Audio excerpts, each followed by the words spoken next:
चलो देखो कल हमने क्या किया, सारे इक्वेशंस देख लिए हैं, राइट। अब हमें क्या करने हैं, कुछ क्वेश्चंस करने हैं। एक बेसिक सा बिल्कुल फंडामेंटल हमने क्या किया था, क्वेश्चन देखा था, उसके आगे हमको क्या करना है आप देखना है। नेक्स्ट क्वेश्चन हमारे पास इस तरह से है, राइट। और एग्जाम में इस पैटर्न के क्वेश्चन कई बार पूछा हुआ है कि इक्वेशन गिवन है x is equal to 5 bracket में sine omega T plus √3 cos omega T. इस तरह का क्या कर दिया, एक क्वेश्चन दे दिया है और क्वेश्चन पूछा है find its amplitude and initial phase. तो दो चीजें पूछा हुआ है, एक पूछा हुआ है इसका एम्पलीट्यूड कितना है और दूसरा पूछा है इसका इनिशियल फेज कितना है। अगर इसको देखते के साथ तुमने आंसर दिया 5 यूनिट तो आंसर क्या हो जाएगा, गलत हो जाएगा। अब इसको हमें क्या करना, सॉल्व करना है। सबसे पहले समझना है कि यहां जो लिखा हुआ है वो हमारा कन्वेंशनल इक्वेशन नहीं आ रहा है जो डिस्प्लेसमेंट और टाइम के लिए आता है। डिस्प्लेसमेंट और टाइम के लिए नॉर्मली हमारा जो इक्वेशन आता है वो क्या आता है, a sin omega T plus 5, और फिर वहां से कंपेयर करके हम क्या करते हैं, आंसर देते हैं। बट यहां पे जो आ रहा है वो क्या आ रहा है, अलग आ रहा है। तो पहले हमें क्या करना, समझना है कि इस पैटर्न के क्वेश्चन को सॉल्व कैसे करेंगे। तो उसके लिए हमने क्या किया, यहां पे लिखा जो हमारा नॉर्मल इक्वेशन है वो है x is equal to a sin omega T plus 5। अगर हम क्या करें, इस ओमेगा टी को मान ले a और 5 को मान ले क्या b, तो बेसिकली ये फॉर्मूला आ गया साइन a प्लस बी का, और साइन a प्लस बी का expansion sine a cos b plus cos a sine b। हम उस तरह से क्या कर सकते हैं, एक्सपैंड कर सकते हैं। तो इसको हमने क्या किया, एक्सपैंड करना शुरू किया। हमने एक्सपैंड किया a, इसको लिखा sine a cos b plus cos a sine b, ये लिख सकते हैं। अगर मैं चाहूं तो a को मल्टीप्लाई भी कर सकता हूं, तो अंदर a मल्टीप्लाई किया तो ये हो गया a sine omega t cos 5 plus a cos omega t sine 5। इसको थोड़ा सा अलग तरीके से लिख रहे हैं, a को मैंने लिख दिया cos 5 के साथ, तो मैंने लिखा a cos 5 into sine omega T, और a को यहां पे साइन 5 के साथ लिखा तो ये हो गया a sine 5 multiplied by cos omega t, right. सबको सेम है अभी तक। अब एक चीज समझना है, इसमें जो वेरिएबल है ये है साइन ओमेगा टी वाला टर्म, क्योंकि टाइम बदलेगा तो साथ साथ टाइम के साथ साइन ओमेगा टी की वैल्यू बदलेगी। बट जो a है वो कांस्टेंट और इनिशियल फेज क्या है, कांस्टेंट। भाई जिस टाइम से वो शुरू हो गया, जिस फेज से शुरू हो गया, इनिशियल पॉइंट तो वही हो गया, तो ये कांस्टेंट है। मतलब ये हो गया कि ये वाला जो टर्म है वो है कांस्टेंट। बिल्कुल इसी तरह से यहां पे भी जो टर्म है वो कैसा है, कांस्टेंट है। अब एक चीज समझना है, साइन ओमेगा टी के साथ जो कांस्टेंट है वो है a cos 5, और cos ओमेगा टी के साथ जो कांस्टेंट है वो क्या है, a sin 5। अब उसको यहां पे हम क्या करते हैं, चेक करते हैं। इसको सॉल्व करते समय 5 को पहले हमने क्या कर दिया, मल्टीप्लाई कर दिया। अच्छा जरूरी नहीं कि यहां पे ऐसे कुछ दे, हो सकता है सिर्फ इतना ही दे दे, sine omega T plus √3 cos omega T, या सिर्फ cos ओमेगा टी, ऐसा दे सकता है। हम क्या कर रहे हैं, इसको देख रहे हैं। हमने लिखा x is equal to 5 sine omega T plus 5 √3 cos omega t. अब हमें समझना है कि साइन ओमेगा टी के पहले ये टर्म लिखा है विच इज कांस्टेंट, और cos ओमेगा टी के पहले ये लिखा है which is also a constant. हमने ये सीख लिया कि साइन ओमेगा टी के पहले कांस्टेंट क्या होता है, a cos 5। तो हमने यहां पे लिखा a cos 5 is equal to 5, और cos ओमेगा टी से पहले क्या लिखा होता है, a sin 5। मतलब a sin 5 की जगह पे क्या लिखा है, 5√3। ये क्वेश्चन नंबर 1, ये क्वेश्चन नंबर 2। अब हमें a निकालना है और 5 निकालना है, तो ये सिंपल सा दो इक्वेशन, दो नोन आ चुका है, यहां से हम सॉल्व कर सकते हैं। अगर a निकालना है तो सिंपल दोनों को स्क्वायर करके ऐड कर दो। तो हमने यहां पे लिखा on squaring and adding equation number 1 and 2, दोनों को स्क्वायर करके ऐड कर दे तो ये हो जाएगा क्या, a स्क्वायर ब्रैकेट में sine square 5 plus cos square 5 कितना 1, राइट हैंड साइड में 5√3 का स्क्वायर प्लस 5 का स्क्वायर, 25 इंटू 3 75 प्लस 25 100। तो a की वैल्यू आ जाएगी कितनी, 10 यूनिट, ये आ जाएगा ऐसे। और अगर मुझे क्या करना है, इनिशियल फेज निकालना है, तो सिंपल इक्वेशन नंबर 1 को हम डिवाइड कर दे रहे हैं इक्वेशन नंबर 2 से, या a की वैल्यू जो निकाली यहां कहीं पे पुट कर दो, वहां से भी आंसर आ जाएगा। अगर डिवाइड करेंगे तो a से a cancel, left hand side क्या आएगा tan 5, और राइट हैंड साइड 5 से 5 कैंसिल, क्या आ गया √3। मतलब 60 डिग्री के लिए वैल्यू आ रहा है, या फिर लिख सकते हैं क्या, राइट, π/3 रेडियन। क्लियर है ये। इस तरह से हम क्या करेंगे, चेक करेंगे, ऑप्शन चेक करेंगे कौन सी वैल्यू दी हुई है, किस तरह से दी है। क्लियर है ये। ऐसे हमको सॉल्व करना है अगर इस पैटर्न क्वेश्चन आए, इंपॉर्टेंट है और आता रहता है, कई बार क्वेश्चन आया हुआ है ना। चलो नोट करो।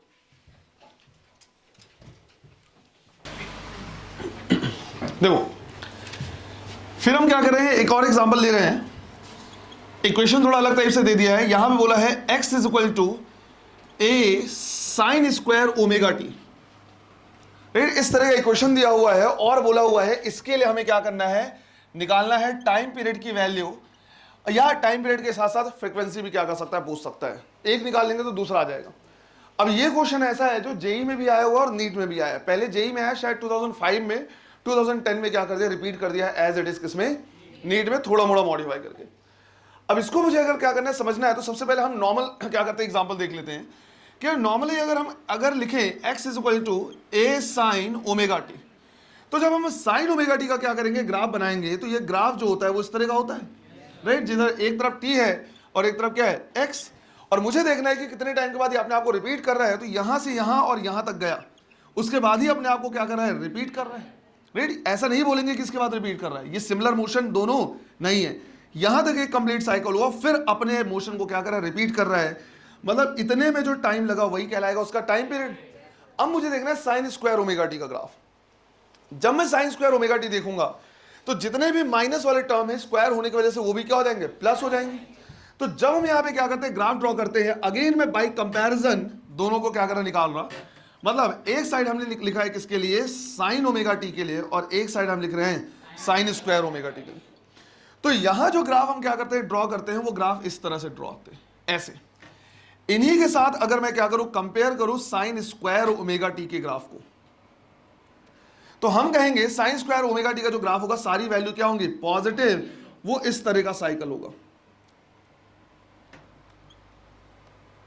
राइट, ऐसे साइकिल होंगे इनके, जो ऐसे क्या होगा, कंप्लीट होगा ऐसे।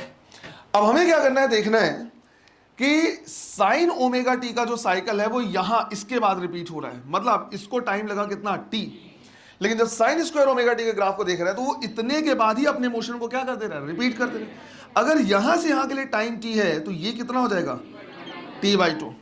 मतलब साइन ओमेगा टी के लिए, जब साइन स्क्वायर ओमेगा टी के लिए जब हम क्या करते हैं, टाइम देखते हैं कि कितने टाइम बाद रिपीट कर रहा है, तो वो साइन ओमेगा टी के कंपैरिजन का क्या होता है, हाफ होता है। अगर ये t के बाद रिपीट कर रहा है तो ये t/2 के बाद अपने आप को क्या कर रहा है, रिपीट कर रहा है। या हम ऐसा भी बोल सकते हैं कि भाई इतने टाइम में इसका एक साइकिल और इतने टाइम में इसका दो साइकिल, तो फ्रीक्वेंसी क्या हो गई, डबल।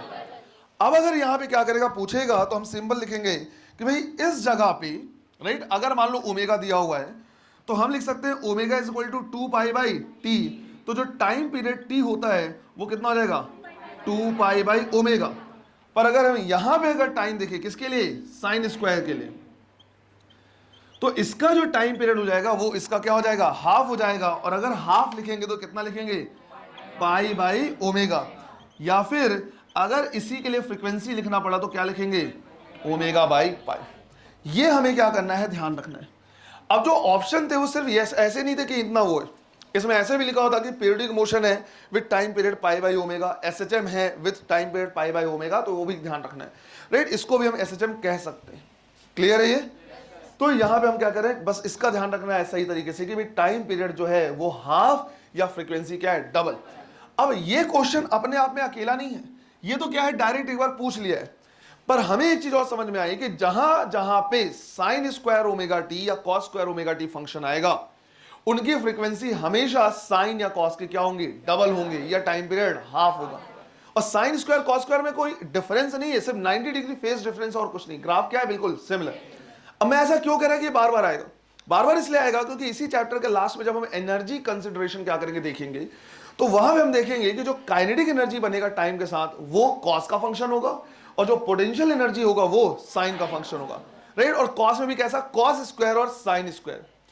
अगर एनर्जीज साइन स्क्वायर और कॉस स्क्वायर को क्या करेगा, फॉलो करेगा, तो इनकी फ्रीक्वेंसी SHM का क्या होगा, डबल होगा। इसको हम नॉर्मली रियलाइज भी कर सकते हैं कि अगर कभी ऐसा बोला कि SHM की फ्रीक्वेंसी 10 हर्ट्ज है, तो साइन क्या बोलते हैं, काइनेटिक एनर्जी की या पोटेंशियल एनर्जी की फ्रीक्वेंसी क्या, तो डबल कर देंगे। तुमको सोचो, जैसे मान लो एक SHM यहां से चालू हुआ, तो यहां से ये क्या आएगा, मीन पोजीशन में, मीन से एक्सट्रीम, एक्सट्रीम से मीन, और वापस जब आएगा तब कहलाएगा एक साइकिल। लेकिन इस SHM के एक साइकिल में जो पोटेंशियल एनर्जी था वो कन्वर्ट हुआ काइनेटिक में, और काइनेटिक कन्वर्ट हुआ पोटेंशियल में, फिर पोटेंशियल कन्वर्ट हुआ काइनेटिक में, और काइनेटिक कन्वर्ट हुआ, तो ये कन्वर्जन कितने बार हो रहे हैं, 2 बार। तो SHM का साइकिल एक कंप्लीट हुआ है, डिस्प्लेसमेंट का एक साइकिल कंप्लीट हुआ है, लेकिन एनर्जी का कन्वर्जन कितने बार हो रहा है, इसमें 2 बार हो रहा है। क्लियर है ये। इसी तरह से जब हम सेमीकंडक्टर इलेक्ट्रॉनिक्स पढ़ेंगे, सेमीकंडक्टर इलेक्ट्रॉनिक्स में जब हम रेक्टिफायर पढ़ेंगे तो वहां पे एक होता है हाफ वेव रेक्टिफायर और एक होता है full wave rectifier. Full wave rectifier का जो ग्राफ बनेगा बिल्कुल इसी तरह से बनेगा। कभी कभी ऐसे बोलेगा कि भाई इनपुट एसी जो है उसकी फ्रीक्वेंसी इतनी है, तो आउटपुट अगर फुल वेव से निकल रहा है तो उसकी फ्रीक्वेंसी कितनी होगी? अगर फुल वेव रेक्टिफायर है तो फ्रीक्वेंसी क्या हो जाएगी? डबल। सिंपल इसी लॉजिक से। क्लियर है ये? है ना? तो ध्यान रखना है जहां जहां पे sign square omega t cos square omega T आए तो इनका जरूर क्या करना है, ध्यान रखना है कि टाइम पीरियड और फ्रीक्वेंसी अलग होंगी। क्लियर है? चलो इसको भी नोट कर लो बेटा। देखो मेरे मत देखो। नेक्स्ट टाइप का जो क्वेश्चन आएगा वो इस तरह से आएगा कि अगर कहीं पे एसएचएम हो रहा है तो उसको 0 से a/2 तक, a/√2 तक या a/2 से a तक जाने में कितना टाइम लगेगा, इस टाइप का क्वेश्चन आएगा। तो ये भी हमको क्या करना है, देखना है। राइट? अभी हम क्या करेंगे, प्रॉपर सॉल्व करके देखेंगे, फिर हमें रियलाइज होगा कि इनके आंसर्स हमको याद ही हो जाएंगे। याद करने का मतलब हमको पता चल जाएगा कि भैया कहां से कहां तक जाने में कितना टाइम लग रहा है। तो ये काफी ईजी हो जाएगा। तो पहले प्रैक्टिस कर लेते हैं, फिर डायरेक्ट निकालना सीख लेंगे। क्वेश्चन लिखना है,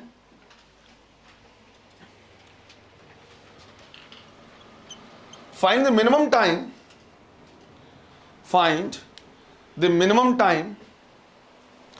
taken by particle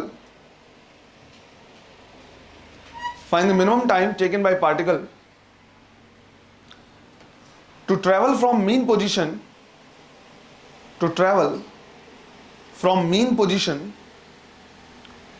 a/2, from mean position to a/2, where a is its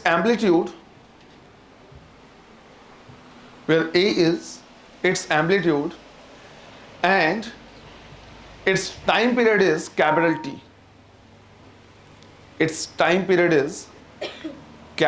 T. समझ लो करना कैसे। इसमें तो फिलहाल हम क्या कर रहे हैं, 0 से लेके a/2 तक जा रहे हैं।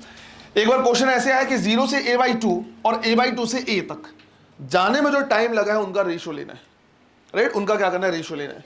तो 0 से a/2 और a/2 से a तक जाने में जो भी टाइम लगा है, यहां पे t1 लगा, यहां पे t2, दोनों का रेशियो लेना है। ऐसे क्वेश्चन क्या कर लेता है, पूछ लेता है। तो थोड़ा सा हम प्रैक्टिस करेंगे तो ये सारी चीजें याद आ जाएंगी, याद ही हो जाएंगी कि 0 से a/2, 0 से a/√2, √3, a/2 तक जाने में कितना टाइम लगता है, ये सब कुछ। तो चेक करते हैं। सॉल्व करने का तरीका हमारा सिंपल वही रहेगा कि भाई साइन का ही ग्राफ क्या करना है, हमको फॉलो करना है। राइट? साइन के ग्राफ को हम क्या कर रहे हैं, फॉलो कर रहे हैं। और हम कह रहे हैं कि भाई एक साइकिल में जो टाइम लग रहा है वो कितना लग रहा है, टी लग रहा है। तो यहां तक क्या है, टी लग रहा है टाइम। तो 0 से लेके वापस एक साइकिल कंप्लीट करने में टी है, मीन पोजीशन से वापस मीन पोजीशन तक आने जाने में कितना, t/2। राइट? यहां तक जाने में टाइम t/4। इतना तो याद ही होना चाहिए कि भाई 0 से a तक जाने में जो टाइम लगेगा कितना, t/4। रह जाता है √3 a/2, a/√2, a/2, ये सब कुछ। अगर इनको भी हम क्या कर ले, सॉल्व कर लें, तो बाकी टाइम डिफरेंस हम क्या कर सकते हैं, निकाल सकते हैं। अब तरीका ये है कि हमें निकालना है कहां तक, a/2 तक। तो a/2 के लिए दो पोजीशन है, एक ये और दूसरा ये मीन पोजीशन हो गया और a/2 मिनिमम टाइम यही होगा। राइट? अगर तुम बोलोगे सर यहां से यहां तक जाने में, तो ये टाइम मिनिमम थोड़ी हुआ। मिनिमम टाइम बोला मतलब यहां से लेके यहां तक। अब यहां पे कब था, t = 0 पे। अब मुझे बस जानना है कि भाई यहां तक, यहां पे उसके लिए टाइम कितना था। तो मैंने इसको क्या कर लिया, मान लिया कितना, ω/t। सिंपल सा लिख सकते हैं। और हमने यहां पे लिखा कि x = क्या लिखा जाता है, a sin ω/t। और x की जगह पे क्या लिख रहे हैं, a/2। तो a से a कैंसिल, sin ω/t कितना आ गया, 1/2। अगर sin ω/t 1/2 आ गया है तो ω/t की वैल्यू कितनी होगी, राइट, 30 डिग्री, विच इज π/6। इसी के लिए निकाल रहे हैं। इसके लिए होता तब तुम 150 बोलते, है ना। इसके लिए कितना है, 30 डिग्री।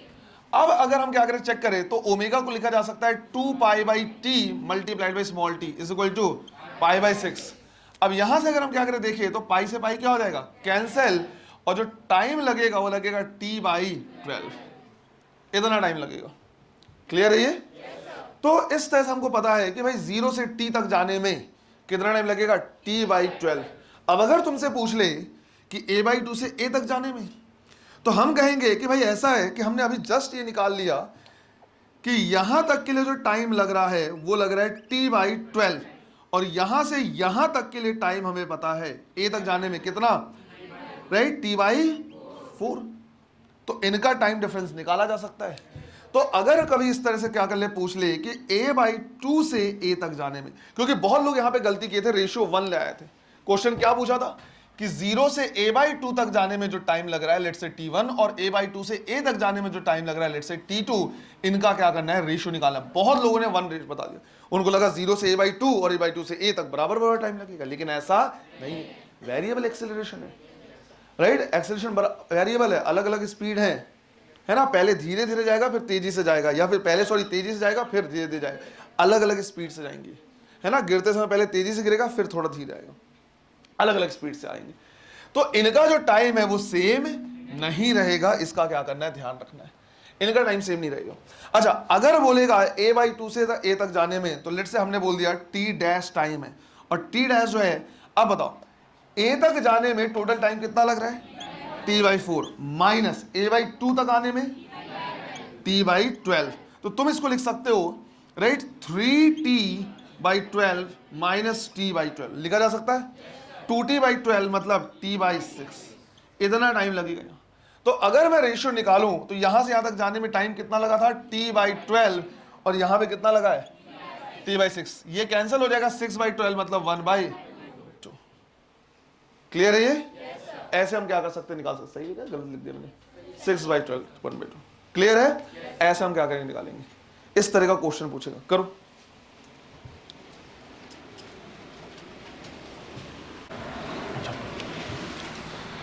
क्वेश्चन लिखना है, for SHM time period is capital T, time period is capital T, then find the minimum time taken by the particle, minimum time taken by the particle to reach from a/√2 to √3a/2, minimum time taken by the particle to reach from a/√2 to √3a/2। करो इसे भी, देखिए बिल्कुल वही रहेंगे। सबसे पहले हमें क्या करना है, साइन का ग्राफ बनाना है। तो चलो इस तरह से हमने क्या कर लिया, साइन का ग्राफ बना लिया। अब इसमें ये हो जाएगा क्या, a यहां कहीं पे रहेगा क्या, √3a/2, और उसके नीचे रहेगा क्या, a/√2, राइट। अब इसमें अगर हम इसको क्या करें, रिप्रेजेंट करें, तो ये आ जाएगा पहला और ये आ जाएगा दूसरा, यही आएगा। थोड़ा सा ध्यान से रखना क्योंकि बहुत स्मॉल यहां पे बना हुआ है। लेट से इसके लिए हमने लिख दिया ω/T1, और दूसरे वाले के लिए लिख दिया क्या, ω/T2। तो मुझे बस जानना है कि भाई इस पॉइंट से इस पॉइंट तक कितना, राइट, कितना टाइम लगेगा। तो यहां तक आने में T1 टाइम लग रहा है, और यहां से यहां तक आने में T2 टाइम लग रहा है। तो मुझे क्या निकालना है, T2 माइनस T1। ये ऐसा हो गया कि भाई यहां से यहां तक आने में मान लो मुझे 10 सेकेंड लगा, और इस पॉइंट से लास्ट तक आने में 20 सेकेंड लगा। तो मिड पॉइंट से या फिर यहां, उस दोनों के बीच का डिफरेंस कितना हो गया, 10 से। तो वैसा ही, तो इसमें हमने मान लिया कि भाई मेन पोजीशन से a/√2 तक जाने में ω/T1, मतलब T1 टाइम लगा, तो एंगल हो जाएगा ω/T1। और मिड पॉइंट से यहां तक जाने में टाइम लगा T2, तो एंगल हो जाएगा ω/T2। तो बेसिकली वो क्या पूछना चाह रहा है, T2 माइनस T1 की वैल्यू। अगर मैं यहां से T2 माइनस T1 की वैल्यू निकाल लूं तो आराम से बता जा सकता है। टाइम पीरियड दिया हुआ है कितना, T, टाइम पीरियड T दिया हुआ है। अब हमें क्या करना है, देखना है सबसे पहले ω/T1। तो हम लिखेंगे x is equal to a sine ω/T1, और x की वैल्यू कितनी है, a/√2। तो हमने यहां लिखा a/√2 is equal to a sine ω/T1, a से a कैंसिल, तो यहां से मिल रहा है sign ω/T1 is equal to 1/√2। और अगर ऐसा है तो ω/T1 की वैल्यू कितनी होगी, 45, जिसको क्या लिखेंगे, π/4। तो ये लिख दिया हमने π/4। ओमेगा को हम लिख रहे हैं 2π/T multiplied by T1 is equal to π/4, right. Pi से पाई कैंसिल, और T1 की वैल्यू आएगी कितनी, T/8। इसको भी ध्यान रखना है एक चीज कि अगर हमारे पास क्या है, एक साइन का ग्राफ है, जब इसको हम हाफ करते जाते हैं, टाइम का हाफ करते जाते हैं, तो सबसे पहले कंप्लीट T में यहां तक, T/2 में यहां तक, T/4 में यहां तक, T/8 में कहां तक पहुंचता है, a/√2 तक, राइट। ये इंपॉर्टेंट है क्योंकि जब एक क्या करते हैं साइन के ग्राफ को हाफ करते रहते हैं तो t/2 यहां t/4 में a और t/8 में a/√2। बहुत लोगों का ये कंफ्यूजन होता है कि t/8 में कहां पहुंचेगा, a/2 पहुंच जाएगा, ऐसा लोगों को लगता है, पर ऐसा नहीं है। कहां पहुंचता है, a/√2। और जो a/√2 है वो आरएमएस वैल्यू भी कहलाता है। क्या कहलाता है ये, RMS value, root of mean of square, right. जब अल्टरनेटिंग करंट देखेंगे तो I/RMS आता है, I/√2। तो अगर टाइम पीरियड को हाफ करते जाएं, उसका हाफ देखते जाएं, तो t/8 में कहां रहता है, a/√2 में। ये भी हमको ध्यान रखना। तो हमें पता चल गया कि यहां तक जाने में ऐसा। बिल्कुल इसी तरह से हम क्या कर सकते हैं, निकाल सकते हैं √3a/2 तक। तो हम लिखेंगे x = a sin ω t, यहां पे लिखेंगे क्या, √3a/2 = a sin ω t। ये कैंसिल, तो यहां से ω/t2 √3/2 60 डिग्री के लिए, मतलब क्या लिखेंगे, π/3। इसको लिखेंगे 2π/T मल्टीप्लाइड बाई T2 = π/3। पाई से पाई कैंसिल, और यहां पे हमें समझ में आया कि T2 = क्या आ रहा है, T/6। तो ये आ जा रहा है T/6, इस तरह से। क्लियर है। अब अगर ये आ गया है तो हम निकाल सकते हैं T2 माइनस T1, तो हो जाएगा T/6 माइनस T/8, राइट। ये ले सकते हैं कितना, 24, तो 4T माइनस 3T, आंसर आएगा कितना, T/24। क्लियर है ये, बस ऐसा है ना? कर लो, लिख लो इसको भी।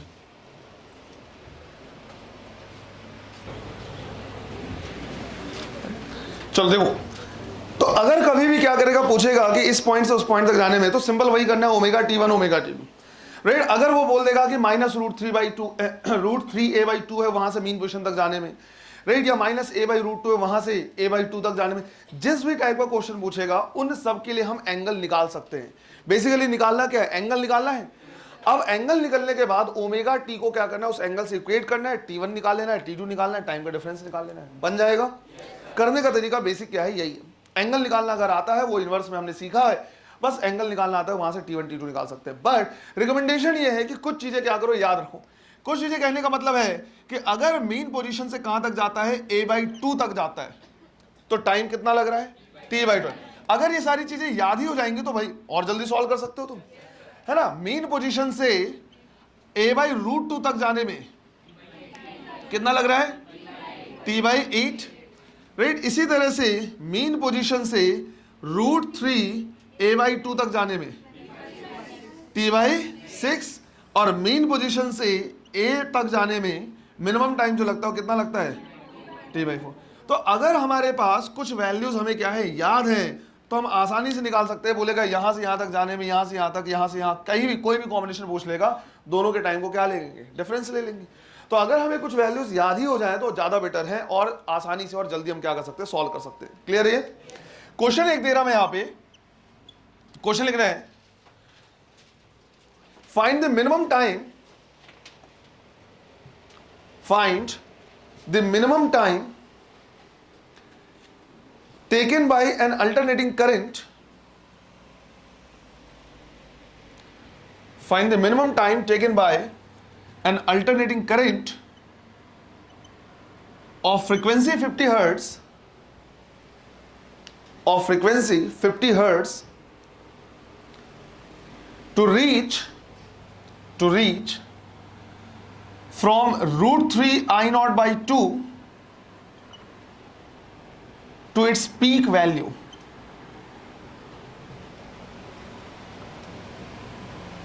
from √3 I0/2 to its peak value, right। Peak value कितनी है, I0। तो वही जहां पे एम्पलीट्यूड था यहां पे I0 लिखा हुआ है। सेम क्वेश्चन है। अल्टरनेटिंग करंट भी जो हमारा होता है वो कैसा होता है, साइनोसोइडल। कहने का मतलब है ग्राफ किसका फॉलो करेगा, साइन का ही फॉलो करेगा, बस एक ही जगह पे I0 लिख देना है ना। इसमें टाइम देना है सेकंड में, आंसर निकालना है सेकंड में, है ना। बताओ क्या आ रहा है,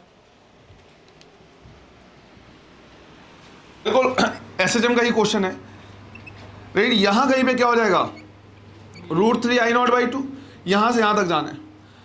अब ये टाइम हमने मान लिया क्या, ω/T1, और यहां तक जाने का टाइम कितना मान लिया, राइट, T2, तो एंगल हो गया ω/T2। बेसिकली इसमें क्या पूछ रहा है, T2 माइनस T1 की वैल्यू कितनी। अच्छा, अब हमने ऑलरेडी ये निकाला हुआ है कि मीन पोजीशन से मैक्सिमम वैल्यू तक जाने में T/4 और यहां तक जाने में T/6। तो इसका मतलब ये हो गया T2 माइनस T1 अगर हम निकालें तो भाई A तक जाने में टाइम कितना लग रहा है, ये देखो लिखा हुआ है T/4, और यहां तक जाने में टाइम कितना लग रहा है T/6, तो माइनस कर देंगे T/6। अगर ये याद ना रहे तो सीधा ओमेगा T2 और ओमेगा T1 के एंगल से निकाल सकते हो। अब अगर यहां पे देखें तो नीचे में आ जाएगा कितना हमारे पास, लेट्स से 12, तो ये हो जाएगा 3T माइनस 2T, मतलब कितना आ रहा है T/12। बट आंसर हमारा हमें इतना नहीं देना है, इसमें सिंस फ्रीक्वेंसी दिया हुआ, हम टाइम पीरियड निकाल सकते हैं। टाइम पीरियड कितना हो जाएगा 1/50, तो ये हो जाएगा 1/12 इंटू 50, तो ये हो जाएगा 1/600 सेकेंड। तो एसी में इस तरह के क्वेश्चंस पूछे हुए हैं। अगर तुमने क्या कर लिया, ये वाला पार्ट सीख लिया एसएचएम में, तो एसी के ये क्वेश्चन कर सकते हो। ऐसे ही एसी में एलसी ऑसिलेशन में हम क्या कर सकते हैं, सॉल्व कर सकते हैं, अगर हमें एसएचएम प्रॉपर पता है तो। क्लियर है यहां तक? चलो इसको भी नोट करो, जल्दी से नोट करो।